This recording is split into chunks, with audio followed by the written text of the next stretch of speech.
Good morning. मैं Pushpendra Poonia Vidya Bharati public senior secondary school Etawah बोपजी के यूट्यूब चैनल पर आप सभी का हार्दिक स्वागत करता हूं। हम बात कर रहे थे आवर्त बीजी पादपों में लैंगिक जनन की, और जो लैंगिक जनन था वो हमारा कंप्लीट हो गया था। तो उससे संबंधित कोई भी जानकारी प्रीवियस जो वीडियो हैं उनमें आपको मिल जाएगी। आज हमारा जो टॉपिक है वो है अलैंगिक जनन, एसेक्सुअल रिप्रोडक्शन। तो सबसे पहले हम देखें अलैंगिक जनन किसे कहेंगे। तो एक एकल जीव द्वारा, एक एकल जनक या एकल जीव द्वारा बिना युग्मक निर्माण व बिना युग्मक संलयन के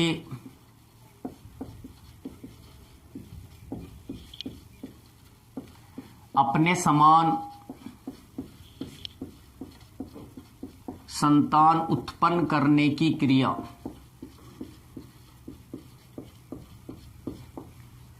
अपने समान संतान उत्पन्न करने की क्रिया क्या कहलाएगी? अलैंगिक जनन। जनन की वह प्रक्रिया जहां युग्मक निर्माण व युग्मक संलयन की क्रिया नहीं होती है और एक एकल जो जनक है उसके द्वारा ही अपने समान नई संतति को उत्पन्न किया जाता है। तो ऐसा जो जनन है उसे हम क्या कहेंगे? अलैंगिक जनन कहेंगे। ध्यान दो, यहाँ युग्मक निर्माण अर्थात मेल गेमिट नर युग्मक और मादा जो युग्मक है उनका यहाँ पर क्या नहीं होता है? निर्माण नहीं होता है। और युग्मक निर्माण की जो क्रिया है वह हमेशा कौन से विभाजन द्वारा? अर्धसूत्री विभाजन द्वारा होती है। और इसी के कारण बनने वाला जो युग्मक है उनमें गुणसूत्रों की जो संख्या है वह क्या होती है? अगुणित होती है। तो यहाँ हम कहें कि अर्धसूत्री विभाजन की क्या नहीं होती है? क्रिया नहीं होती है। और अर्धसूत्री विभाजन नहीं हो रहा है, इसका मतलब हम कहें कि जीन विनिमय की जो क्रिया है वो यहाँ देखने को नहीं मिलती है। और इसके कारण ही अर्धसूत्री विभाजन नहीं होने के कारण ही जो अगली जो संतति बनेगी जनक से वो आनुवांशिक लक्षणों में और आकारिकी लक्षणों में जनक के क्या होगी? समान होगी। और उत्पन्न संतति को हम क्या कहेंगे? क्लोन कहेंगे। क्या कहेंगे? क्लोन कहेंगे। तो यहाँ जीन विनिमय की क्रिया नहीं होती है, इसलिए जो नई संतति उत्पन्न होगी उसमें कोई विभिन्नताएं हमें देखने को नहीं मिलेगी। वो हूबहू जनक के क्या होगी? समान होगी, जिसे क्लोन कहेंगे। इसलिए जो अलैंगिक जनन है, इस अलैंगिक जनन का जैव विकास में इवोल्यूशन में जैव विकास में कोई महत्व नहीं होता है। क्यों नहीं है? प्रश्न पूछ सकता है। जैव विकास की प्रक्रिया में अलैंगिक जनन भाग लेता है या लैंगिक जनन भाग लेता है? तो लैंगिक जनन जो है वो जैव विकास की प्रक्रिया में भाग लेता है। अलैंगिक जनन जैव विकास की प्रक्रिया में भाग नहीं लेता है। क्यों? क्योंकि यहाँ अर्धसूत्री विभाजन की क्रिया देखने को नहीं मिलती है, जीन विनिमय नहीं होता है, युग्मकों का संलयन नहीं होता है। इसलिए जो अगली संतति बनेगी वो हूबहू आनुवांशिक लक्षणों में और शारीरिक लक्षणों में किसके समान होगी? जनक के क्या होगी? समान होगी, जिसे हम क्या कहेंगे? क्लोन कहेंगे। तो अलैंगिक जो जनन है वो जैव विकास की क्रिया में क्या नहीं करता है? भाग नहीं लेता है। यहाँ अलैंगिक जनन की क्रिया के दौरान क्या बिंदु निकल के सामने आए? तो पहली चीज, अलैंगिक जो जनन है उस क्रिया में केवल एकल जनक भाग लेता है। अलैंगिक जनन की क्रिया में केवल एकल जनक भाग लेता है। एकल जीव द्वारा ही अपने समान नई संतति को क्या किया जाता है? उत्पन्न किया जाता है। दूसरा जो पॉइंट है वो सामने निकल के आया, यहाँ क्या नहीं हो रहा? यहाँ युग्मक निर्माण नहीं होता है, निर्माण नहीं होता है। तीसरा जो पॉइंट है वो हमारे सामने आया, यहां युग्मक संलयन अर्थात निषेचन की क्रिया यहां देखने को नहीं मिलती है, यहां युग्मक संलयन की क्रिया नहीं होती है। नेक्स्ट हमारे सामने निकल के आया, यहां अर्धसूत्री विभाजन हो रहा है क्या? अर्धसूत्री विभाजन नहीं होता है, अर्धसूत्री विभाजन नहीं होता है। तो अर्धसूत्री विभाजन की जो क्रिया है वो भी यहां नहीं होगी। नेक्स्ट हमारे सामने जो अगला बिंदु निकल के आ रहा है, अलैंगिक जनन की क्रिया के दौरान यहां अर्धसूत्री विभाजन नहीं हुआ, जीन विनिमय नहीं हुआ, तो अलैंगिक जो जनन है वह जैव विकास की क्रिया में भाग लेगा क्या? जैव विकास की क्रिया में भाग नहीं लेगा, जैव विकास अलैंगिक जनन द्वारा नहीं होगा। और नेक्स्ट यहां अलैंगिक जनन द्वारा उत्पन्न जो संततियां हैं, उत्पन्न संतति, जिस जनक से नई संतति बनेगी वो उत्पन्न संतति आकारिकी व आनुवांशिक, आकारिकी व आनुवांशिक जो लक्षण हैं उन लक्षणों में एक दूसरे के तो समान होती हैं। जैसे ये एक जनक है, इस जनक से नई संततियों का क्या हुआ है? निर्माण। ये सभी संततियां आपस में एक दूसरे के तो समान हैं ही, साथ ही साथ ये जनक के भी क्या होती हैं? समान होती हैं आकारिकी लक्षणों में और आनुवांशिक लक्षणों में। इसलिए हम कह सकते हैं कि अलैंगिक जनन द्वारा उत्पन्न जो संततियां हैं उन्हें हम क्या कहेंगे? क्लोन कहेंगे। तो यहां तक का जो मैटर है वो अपना क्लियर होना चाहिए कि अलैंगिक जो जनन है उसके क्या क्या बिंदु हैं, अलैंगिक जनन किसे कहा, यहां जैव विकास क्यों नहीं हो रहा है। Clear students? अब अलैंगिक जनन की जो प्रक्रिया है कुछ सरल संरचना वाले जीवों में और जो पादप हैं उनमें हमें अलैंगिक जनन की जो क्रिया है वो देखने को मिलती है। तो हमारा मेनली जो टॉपिक रहने वाला है वो है केवल प्लांट्स में अलैंगिक जनन। तो बात करें हम पादपों में अलैंगिक जनन की, तो हमने पिछले वीडियो में बात की थी असंग जनन की। किसकी बात की थी? असंग जनन, असंग जनन, एपोमिक्सिस। किसकी बात की थी? एपोमिक्सिस की।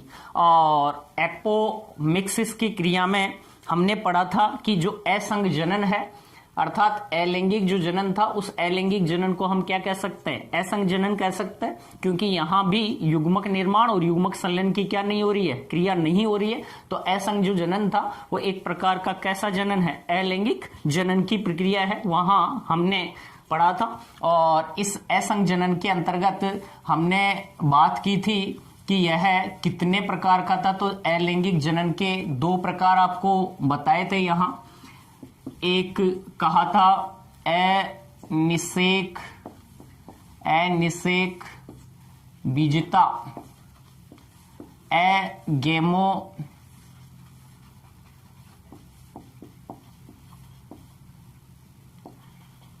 एगेमोस्पर्मी।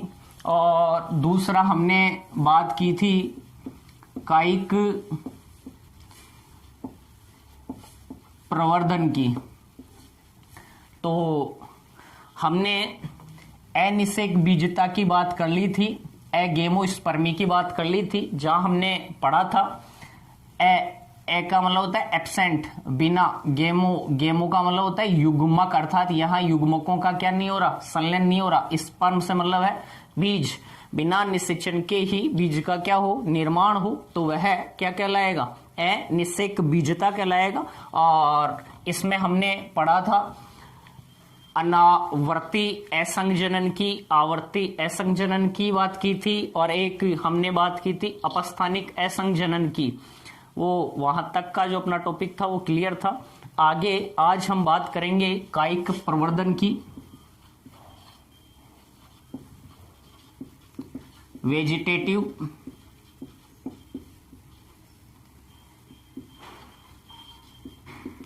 प्रोपिगेशन, वेजिटेटिव प्रोपिगेशन या वेजिटेटिव रिप्रोडक्शन किसे कहेंगे हम? कायिक प्रवर्धन। तो ये असंग जनन ही है एक प्रकार का, हम कहें अलैंगिक जनन को हमने क्या कहा था? असंग जनन ही कहा था।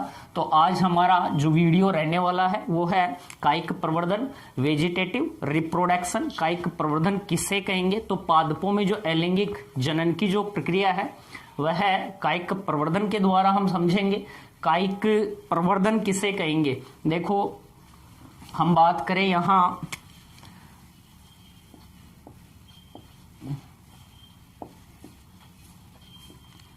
कायिक प्रवर्धन की, तो क्या है कायिक प्रवर्धन? पादप के कायिक भाग, अलैंगिक जनन है ये, जहां युग्मक निर्माण, युग्मक संलयन नहीं होगा। पादप के कायिक भाग, अब कायिक भाग कौन कौन से हैं? जैसे जड़ है, तना है, पत्ती है, ये आदि पादप के कौन से भाग हैं? कायिक भाग। हमने बात की थी पुष्प, पुष्प पादप का कौन सा भाग है? जनन भाग है। यदि ये भाग लेगा तब तो कौन सा जनन होगा? लैंगिक जनन। और बिना पुष्प के, यदि जड़ द्वारा, तने द्वारा, पत्ती द्वारा, पादप में पादप के कौन से भाग? कायिक भाग। कायिक भाग कौन कौन से हैं? एक है जड़, एक है तना, एक है पत्ती। तो जड़, तना, पत्ती आदि के द्वारा यदि नए पादप का क्या हो जाता है? निर्माण हो जाता है, तो उस प्रक्रिया को हम क्या कहेंगे? कायिक प्रवर्धन कहेंगे। जैसे ये कोई पादप है और इस पादप का कोई भी कायिक भाग, छोटा भाग लिया, जड़ से नया पादप तैयार हो गया, या इसकी पत्ती से नया पादप तैयार हो गया, या इसके तने से नया पादप तैयार हो गया, तो यह प्रक्रिया ही क्या कहलाएगी? कायिक प्रवर्धन कहलाएगी। यहां कोई युग्मक निर्माण, कोई युग्मक संलयन की क्या नहीं हो रही है? क्रिया नहीं हो रही है। केवल एक एकल जो पादप था, एक जो पादप था, एकल पादप था, एकल पादप द्वारा ही, अर्थात एकल जनक द्वारा ही नई संतति का क्या हो गया? निर्माण। यहां पादप का जो छोटा सा भाग, वह छोटा सा भाग जिसके द्वारा नया क्या बना है? पादप तैयार हुआ है, उस छोटे से भाग को हम कहते हैं कायिक प्रवर्ध कहते हैं। क्या कहेंगे? कायिक प्रवर्धन। पादप का वह छोटा सा भाग या कायिक भाग जिसके द्वारा नया पादप क्या हुआ है? तैयार हुआ है, उस भाग को हम क्या कहेंगे? कायिक क्या कहेंगे? प्रवर्ध कहेंगे। तो हम यहां बात करेंगे तने के द्वारा, पत्ती के द्वारा, जड़ों के द्वारा किस प्रकार से नए पादप का क्या होता है? निर्माण होता है। तो सबसे पहले हमारा जो टॉपिक है वो आता है तने द्वारा कायिक प्रवर्धन। तो देखो हम एक छोटा सा चार्ट बनाएं, उसके द्वारा हम समझें किस किस के द्वारा कायिक प्रवर्धन हो रहा है।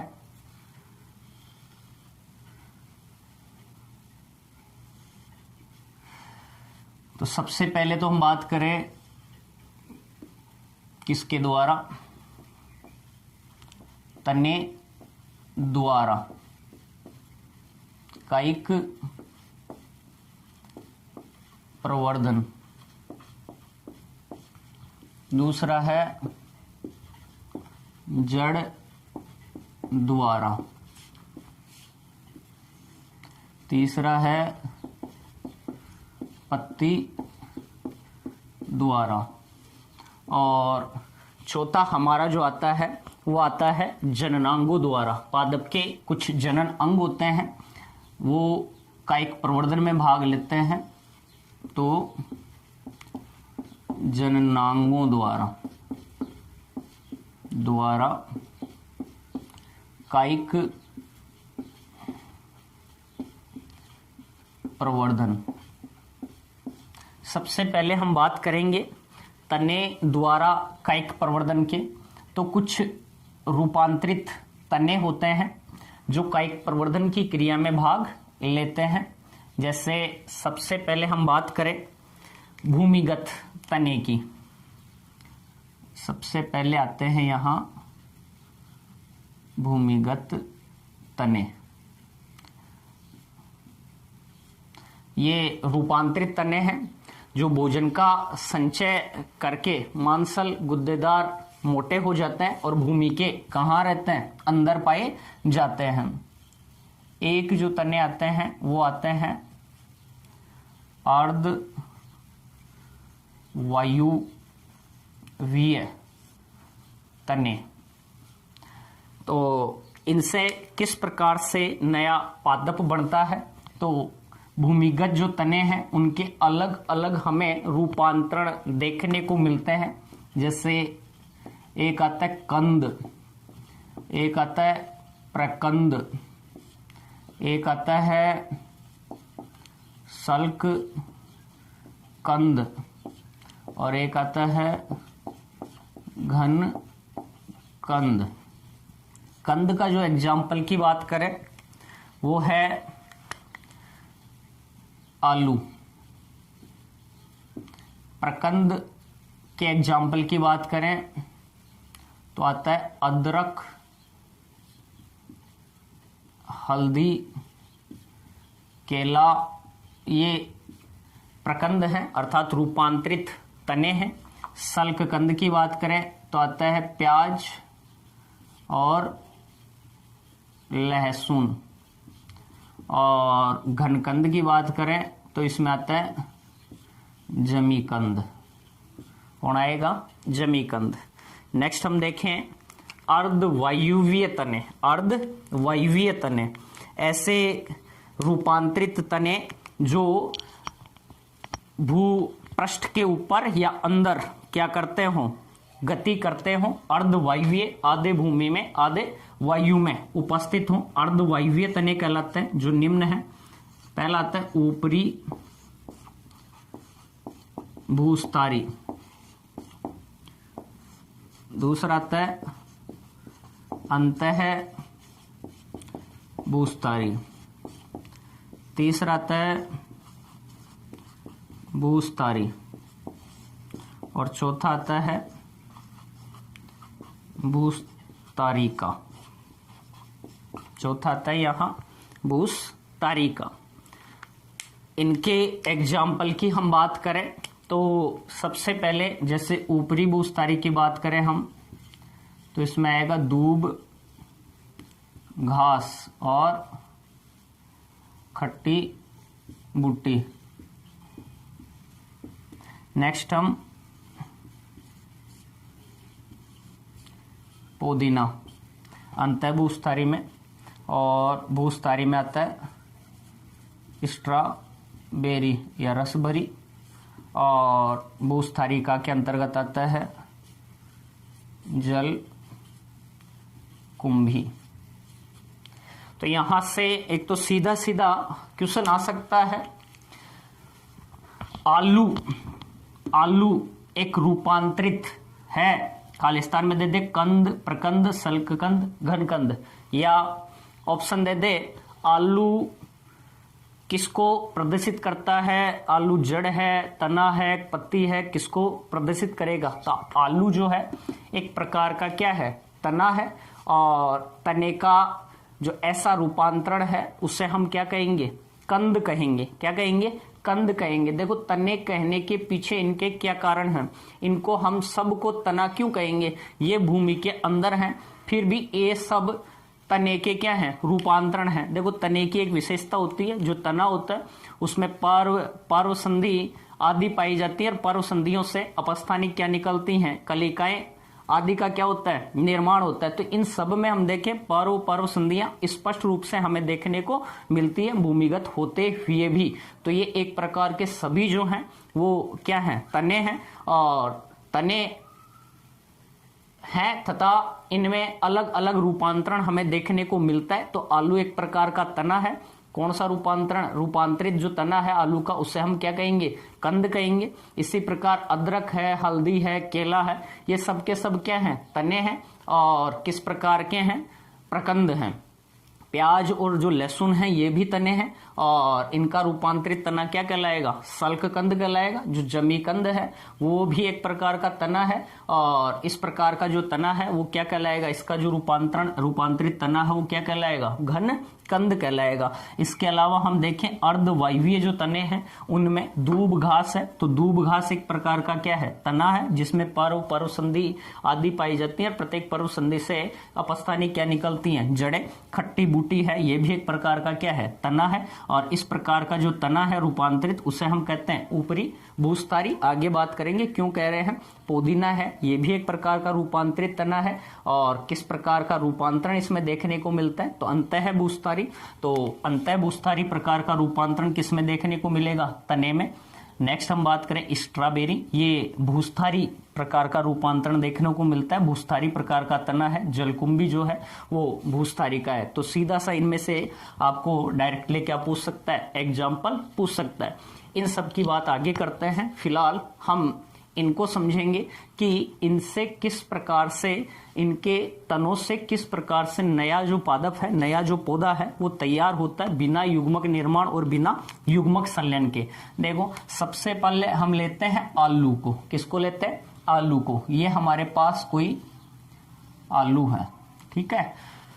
तो इस आलू में हम देखें तो इस आलू जो है एक प्रकार का रूपांतरित क्या है? तना है और भूमिगत तना है जो अंतिम सिरों पर भोजन संचय करके क्या हो जाता है? फूल जाता है। और फूला हुआ जो तना है इसी को हम क्या कह रहे हैं? कंद कह रहे हैं। भोज्य पदार्थों का क्या कर लिया? इसने संचय कर लिया। अब इस आलू में देखें तो इस आलू पर अनेक ऐसे छोटी छोटी गर्तिकाएं पाई जाती हैं जिन्हें सामान्य भाषा में हम आलू की क्या कहते हैं?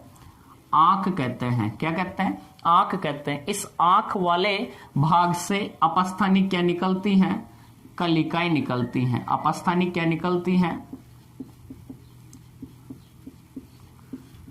कलिकाएं। और इनसे नए पादप का क्या हो जाता है? निर्माण हो जाता है। तो आलू की खेती करने के लिए हम क्या करते हैं? इस आंख युक्त जो भाग है ये इन सबको काट के भूमि में क्या कर देते हैं? लगा देते हैं। ऐसे इनको काटकर, आंख युक्त भाग को काटकर लगा दिया जाए तो प्रत्येक कटे हुए भाग से नए पादप का क्या हो जाएगा? निर्माण हो जाएगा। अर्थात यहां से अपस्थानिक कलिकाएं क्या हो जाएंगी? प्रस्फुटित हो जाएंगी। नया पादप क्या हो जाएगा? तैयार हो जाएगा। तो यहाँ किसी प्रकार का युग्मक निर्माण, युग्मक संलयन नहीं हो रहा है। तो आलू में इस प्रकार से नया जो पादप है उसका क्या होता है? निर्माण होता है। क्लियर। नेक्स्ट हम देखें अदरक की और हल्दी की बात करें। आलू भूमिगत तना है। अदरक की, हल्दी की बात करें तो ये भी भूमिगत क्या होते हैं? तने होते हैं। तो आपने हल्दी इस प्रकार की देखी होगी और अदरक इस प्रकार की देखी होगी आपने। ऐसे चाय बनाने में आदि में हम काम में लेते हैं तो वहाँ घर में अदरक को आप अच्छे से देख सकते हो। ये अदरक है। अब इस अदरक में हम देखें ना तो ऐसे हमें अनेक संरचनाएं क्या होती हैं इसमें देखने को मिलती हैं। यहाँ ये जो लाइन से लाइन हमें देखने को मिलती हैं ये कहलाती हैं पार्व संधियां। क्या कहलाती हैं? पार्व संधि। और दो पार्व संधियों के बीच का जो भाग है ये क्या कहलाएगा? पर्व कहलाएगा। और प्रत्येक पर्व संधियों से ऐसे अपस्थानिक क्या निकली हुई होती हैं? अपस्थानिक जड़ें निकल जाती हैं। अपस्थानिक क्या निकलती हैं? जड़ें निकलती हैं। तो क्षतिज क्या करता है? वृद्धि करता है। और इसमें भी अपस्थानिक जो कलिकाएं हैं, प्रत्येक पर्व संधि से अपस्थानिक जो कलिकाएं हैं उनका क्या हो जाता है? निर्माण हो जाता है और नया क्या तैयार हो सकता है? पादप तैयार हो सकता है बिना युग्मक निर्माण और बिना युग्मक संलयन के। तो अदरक है, हल्दी है आदि में हमें ऐसा देखने को मिलता है। केला जो है एक प्रकार का ऊर्ध्व क्या होता है, तना होता है, और उसमें भी जो तना है उसी के द्वारा नए पादप का क्या होता है, निर्माण होता है। क्योंकि केले आदि में हमने बीज थोड़ी देखे, बीज वगैरह उसमें नहीं पाए जाते, तो जो उसका तना है उस तने से ही नए पादप का क्या होता है, निर्माण हमें देखने को मिलता है। क्लियर यहाँ तक। नेक्स्ट हम बात करें प्याज और किसकी, लहसुन की। तो प्याज और लहसुन जो हैं वो भी एक प्रकार के कैसे तने हैं, रूपांतरित क्या हैं, तने हैं, और इन्हें हम कहते हैं सल्क कंद। क्या कहते हैं, सल्क कंद कहते हैं। जैसे प्याज की हम बात करें तो इस प्रकार से प्याज का जो मुख्य तना है वो डिस्क नुमा होता है, और इससे अपस्थानिक क्या निकली होती हैं, अपस्थानिक क्या निकलती हैं, जड़ें निकलती हैं, और इसका जो तना है वह तना अनेक किनसे ढका होता है, सल्क पर्णों से क्या होता है, ढका होता है, और बाहर भी इसकी क्या निकली हुई होती हैं, पत्तियां निकली होती हैं।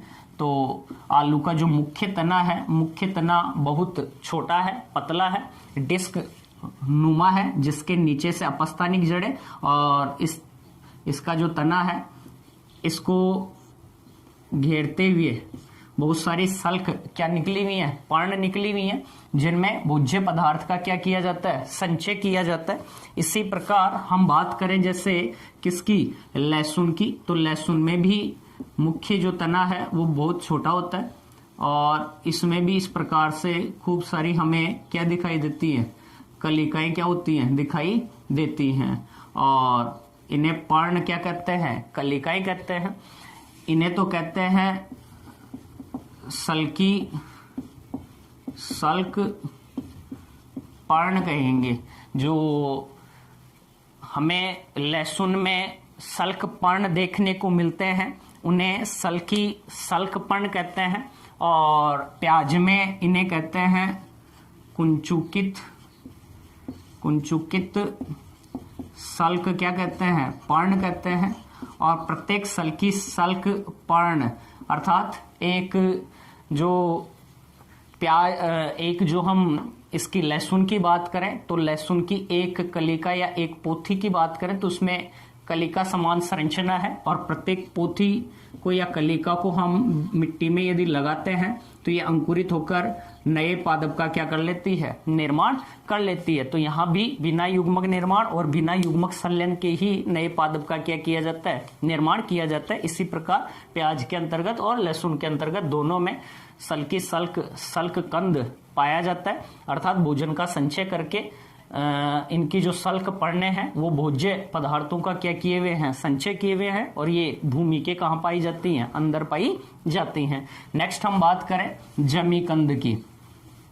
तो जमीकंद को हम देखें तो आलू के समान ही यह भी ऊर्ध्वाधर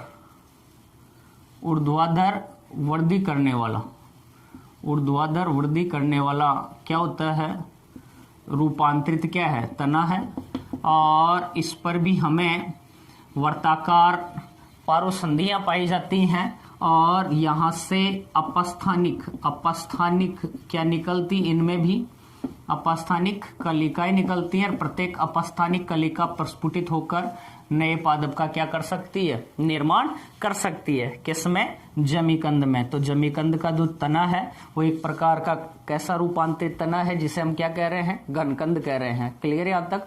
भूमिगत जो तने थे उनके द्वारा किस प्रकार से नए पादप का क्या होता है, निर्माण किया जाता है। नेक्स्ट हम बात करें अर्धवायवीय तने। अर्धवायवीय तने, अर्धवायवीय जो तने हैं उनमें सबसे पहला आता है ऊपरी भूस्थारी। देखो इसके नाम से स्पष्ट हो रहा है, ऊपरी भूस्थारी। ऊपरी यानी ऊपर, भूस्तर यानी भूमि का स्तर। जैसे ये मैं बात करूं,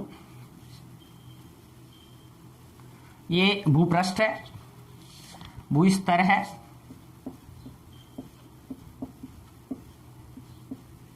और इस भूस्तर के ऊपर ये जो तने हैं ये विसर्पी गति दर्शाते हैं, रेंगते हुए क्या करते हैं, गति करते हैं। जैसे ये इसका मुख्य तना है यहां से, तो ये जो मुख्य तना है ये विसर्पी क्या करेगा, गति करेगा ऐसे ऐसे भूस्तर के ऊपर गति करता है। और यहां ये तना है, क्योंकि देखो इसमें क्या उपस्थित है, यहां पर्व संधि, और दो पर्व संधियों के बीच का भाग क्या कहला रहा है, पर्व कहला रहा है। क्या कहला रहा है, पर्व। प्रत्येक पर्व संधि से अपस्थानिक क्या निकलती हैं, जड़ें। प्रत्येक पर्व संधि से अपस्थानिक क्या निकलती हैं, अपस्थानिक क्या निकल रही हैं, जड़ें निकल रही हैं नीचे की तरफ, और ऊपर की तरफ वायवीय क्या निकलती हैं, शाखाएं निकलती हैं। वायवीय क्या निकलती हैं, शाखाएं निकलती हैं। तो इनके अंतर्गत हम बात करें तो धूप घास में, खट्टी बूटी में ऊपरी भूस्थारी प्रकार के तने हैं। तो इनमें हम देखें तो प्रत्येक जो कटा हुआ भाग है ना, इसका प्रत्येक कटा हुआ भाग अर्थात स्वतः या तो अलग हो जाए या किसी कारण से ये अलग हो जाए, तो प्रत्येक कटे हुए भाग से नया क्या तैयार हो जाएगा, पादप तैयार हो जाएगा। तो यहाँ बीजों की आदि की क्या नहीं है, आवश्यकता नहीं है। ये तना था, कायिक भाग था, और कटे हुए कायिक भाग जो है तना है, इससे ही नए पादप का क्या हो जाता है, निर्माण। हम खेत में देखते हैं तो जो दूब है वो बिखर जाती है अगर जगह जगह, तो वहां प्रत्येक स्थान पर वह प्रस्फुटित होकर और क्या हो जाती है, फैल जाती है। इसके अलावा हम घर में जैसे गार्डन वगैरह लगाते हैं दूब घास का, तो उस गार्डन में भी हम क्या करते हैं, दूब घास के जो तने हैं उनको ही एक जगह से उखाड़ कर दूसरे अलग अलग स्थानों पर क्या करते हैं, लगाते हैं। तो इस प्रकार से यहाँ तने के द्वारा, और दूब घास में ऊपरी भूस्थारी प्रकार का क्या है, तना है, भूस्तर के ऊपर ये क्या करता है, रेंगते हुए क्या करता है, गति करता है। और प्रत्येक पर्व संधि से अपस्थानिक क्या निकली हुई है, जड़ें निकली हुई है। प्रत्येक पर्व संधि अपस्थानिक जड़ों युक्त जो भाग है इसका, अपस्थानिक जड़ों युक्त भाग कटकर यदि दूसरे स्थान पर चला जाता है तो वहां यह नए पादप का क्या कर लेगा, निर्माण कर लेगा। नेक्स्ट हम बात करें सेकंड, अंतः भूस्थारी। तो अंतः भूस्थारी में हम देखें, अंतः का मतलब होता है अंदर, ये भू स्तर है, क्या है, भू स्तर है। तो इसका जो मुख्य तना होगा वो मुख्य तना क्या होगा, भूमि के कहाँ होगा, अंदर होगा। और इसका एग्जाम्पल कौन है, पुदीना है। तो मुख्य जो तना है ये भूमि के कहाँ है, जैसे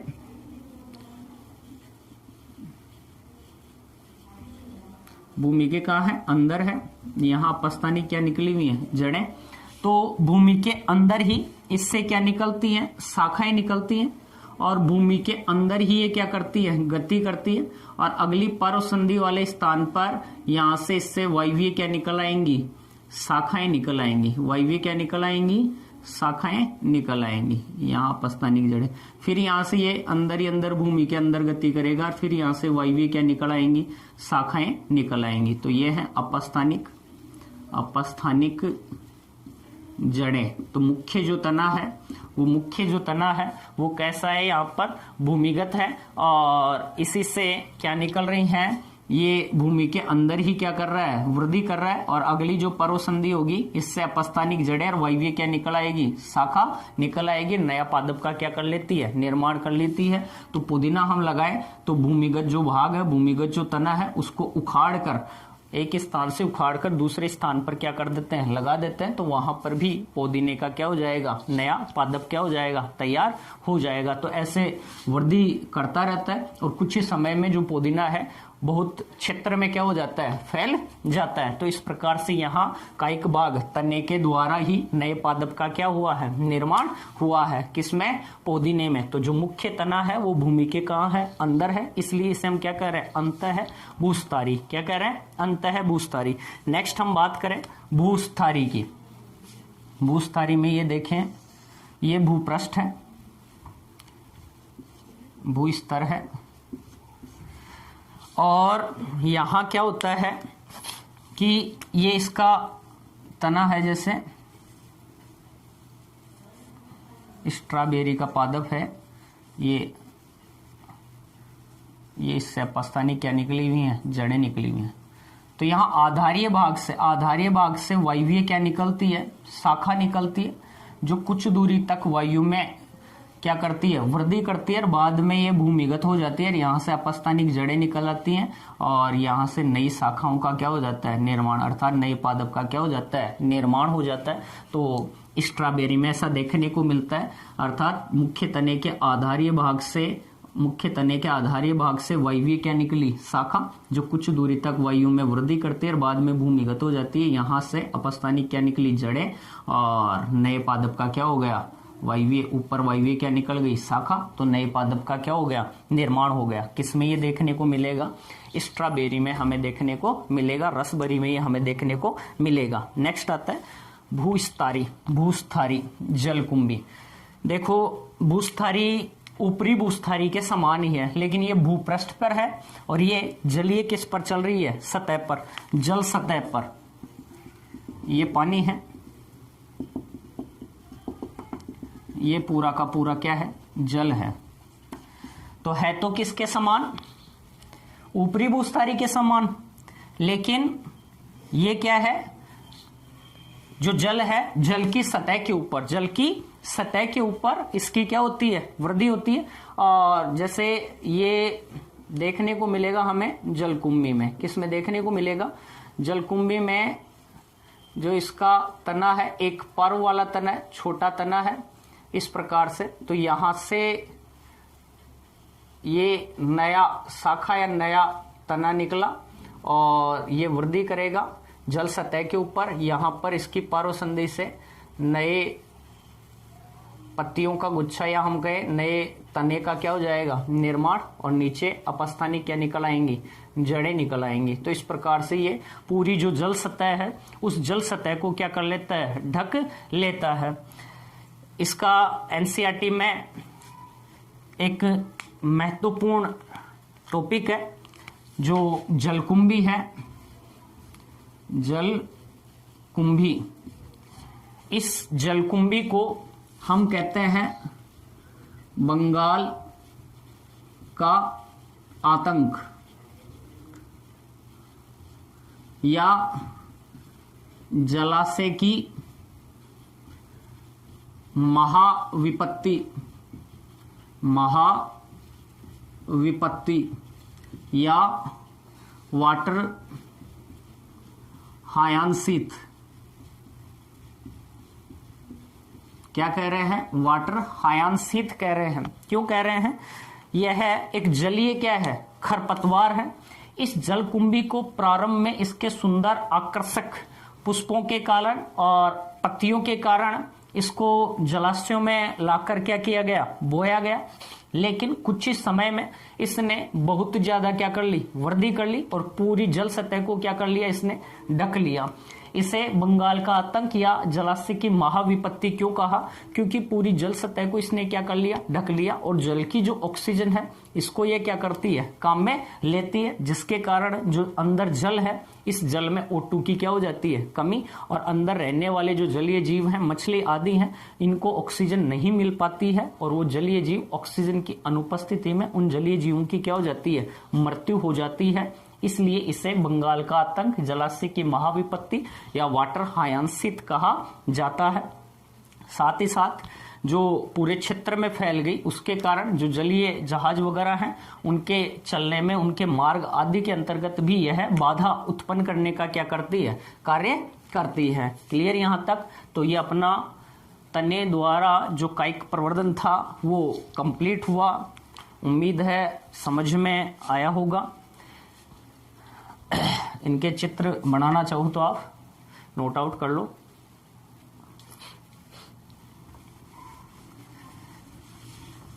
नेक्स्ट हम बात करें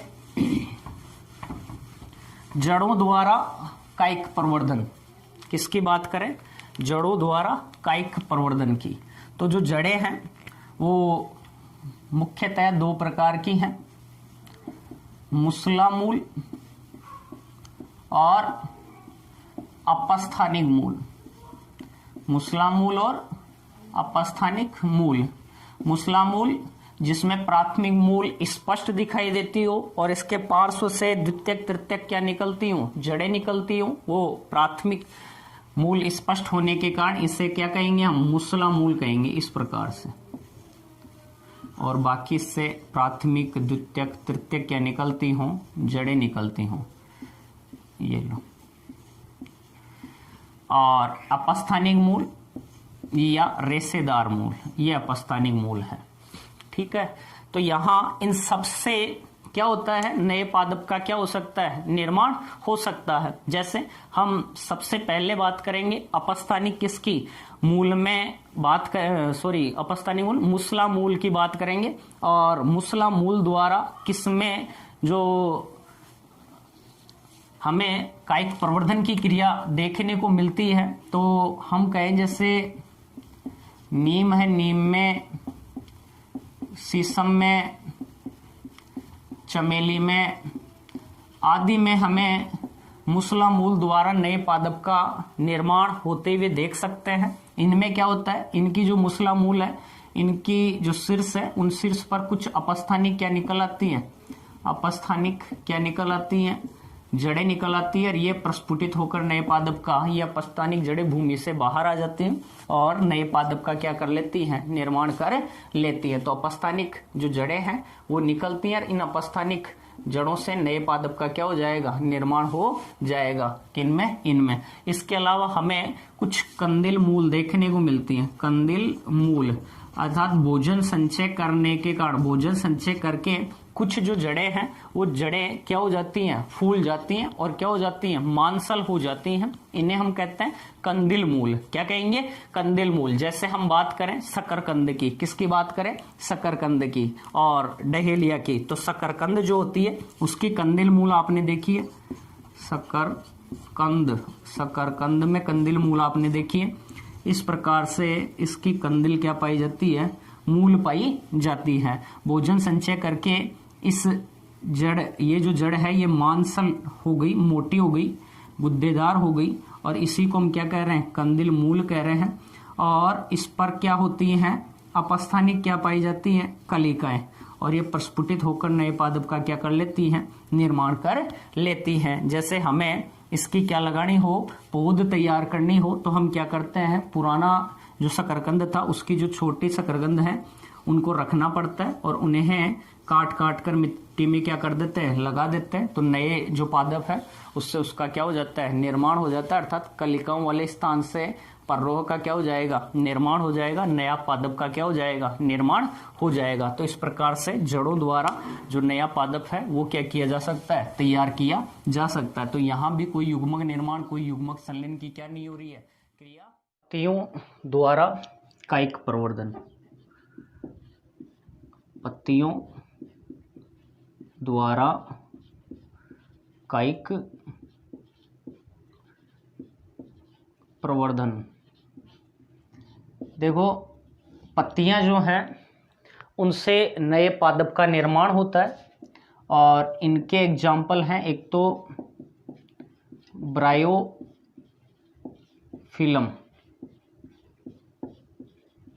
पत्थर चट्टा, और एक है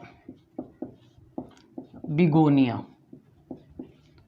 इनकी जो पत्तियां हैं, इनकी पत्तियों से नया जो पादप है वो तैयार होता है। और किस प्रकार से इनमें जो नया पादप है वो इनकी पत्तियों से यहाँ तैयार होता है, देखने को मिलता है।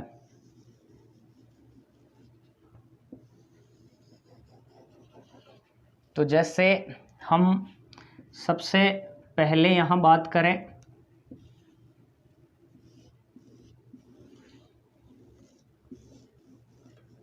ये हम देखें, ये ब्रायोफिलम है और पत्थर चट्टा की पत्ती है। और इस पत्ती का मुख्य जो चौड़ा चपटा फैला हुआ भूभाग होता है उस भाग को हम कहते हैं पर्ण फलक कहते हैं। और पर्ण फलक के जो किनारे हैं वो कहलाते हैं फलक कोर कहलाते हैं। क्या कहलाता है, फलक कोर।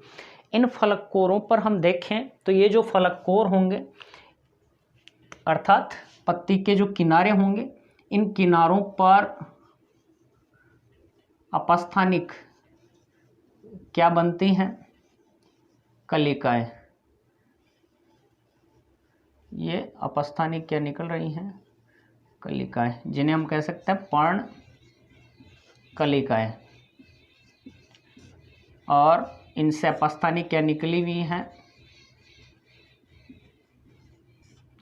जड़ें निकली हुई हैं। क्या निकली हुई हैं? जड़ें निकली हुई हैं। ऐसे पत्ती के जो फलक कोर हैं इन पर पाई जाती हैं और जड़ों युक्त होती हैं।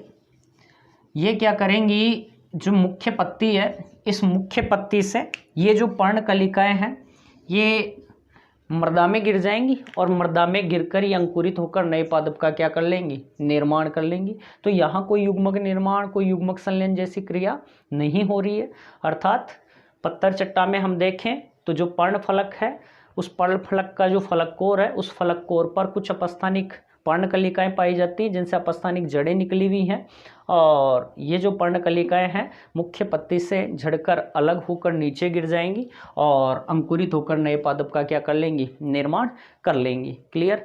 ऐसे ही हमें बिगोनिया में देखने को मिलता है, ऐसे ही हमें बिगोनिया में भी देखने को मिलता है। जो बिगोनिया होगा, इस बिगोनिया में क्या है, जैसे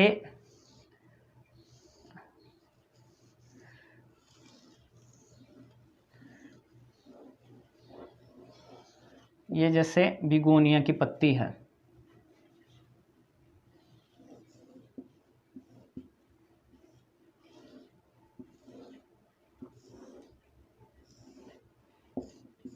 इसमें ये पूरी है पर्णवृंत और ये है पर्ण सिराएं।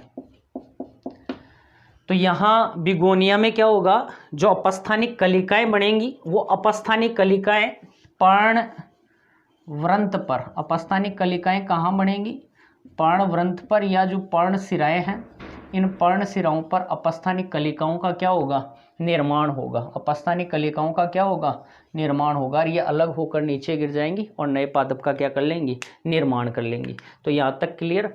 ये सब का सब जो हमने बात की है ये पूरा का पूरा आता है प्राकृतिक कायिक प्रवर्धन में। किसमें आएगा, प्राकृतिक कायिक प्रवर्धन के अंतर्गत आएगा। अर्थात प्राकृतिक रूप से पादप के जो कायिक भाग हैं उन कायिक भागों से नए पादप का क्या हुआ है, निर्माण हुआ है। तो ये पूरा किस में आता है, प्राकृतिक कायिक प्रवर्धन में।